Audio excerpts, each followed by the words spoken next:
April 7 అనగా ఈరోజు పసిడి ధరలు ఎలా ఉన్నాయో చూద్దాం. 24 క్యారెట్ల 10 గ్రాముల బంగారం ధర 1,50,210 రూపాయలు పలుకుతుంది. 22 క్యారెట్ల 10 గ్రాముల బంగారం ధర 1,37,693 రూపాయలు పలుకుతుంది. బంగారం ధర నిన్నటితో పోల్చి చూస్తే నేడు స్వల్పంగా పెరిగినట్లు చెప్పవచ్చు.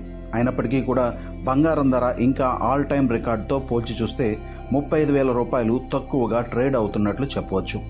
బంగారం ధరలు మార్కెట్లో గడిచిన ఏడాది కాలంగా గమనించినట్లయితే తీవ్రంగా హెచ్చుతగ్గులకు గురైనట్లు చెప్పవచ్చు. బంగారం ధరలు గత ఏడాదితో పోల్చి చూస్తే 80% ఎక్కువగా ఉన్నట్లు చూడవచ్చు. పసిడి ధరలు ఎక్కువగా అంతర్జాతీయ అంశాలపైన ఆధారపడి ఉంటాయి. అంతర్జాతీయ మార్కెట్లో కదలికలను బట్టి దేశీయంగా కూడా బంగారం ధర అనేది నిర్ణయం అవుతుంది. పసిడి ధరలు బాగా పెరిగిన నేపథ్యంలో ఆభరణాలు కొనుగోలు చేయడం కూడా చాలా ఇబ్బందికరంగా మారింది. ముఖ్యంగా మధ్యతరగతి కుటుంబాలకు బంగారం అనేది ఒక తీరని కలగా మిగిలిపోయే అవకాశం కనిపిస్తోంది. ముఖ్యంగా 22 క్యారెట్ల బంగారం విషయంలో ఇప్పటికే కేంద్ర ప్రభుత్వం జాగ్రత్తగా ఉండాలని గైడ్ లైన్స్ జారీ చేసింది. మరోవైపు మన దేశంలో హాల్ మార్క్ లేకుండా బంగారు ఆభరణాలను విక్రయించడం చట్టరీత్యా నేరంగా పరిగణించే పరిస్థితి ఏర్పడింది.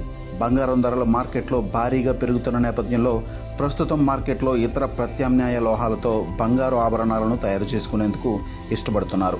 ముఖ్యంగా సిల్వర్ జ్యువెలరీ ఈ మధ్యకాలంలో చాలా బాగా క్లిక్ అయినట్లు మార్కెట్ వర్గాలు చెబుతున్నాయి. మరోవైపు బంగారంలో పెట్టుబడి పెట్టేవారికి మాత్రం ప్రస్తుతం తగ్గుతున్న ధరలు నిరాశ మిగులుస్తున్నాయని చెప్పవచ్చు. గోల్డ్ ETF రూపంలో పెట్టుబడి పెట్టేవారికి గడిచిన కొద్ది కాలంగా పెద్దగా లాభాలు రావడం లేదని చెప్పవచ్చు.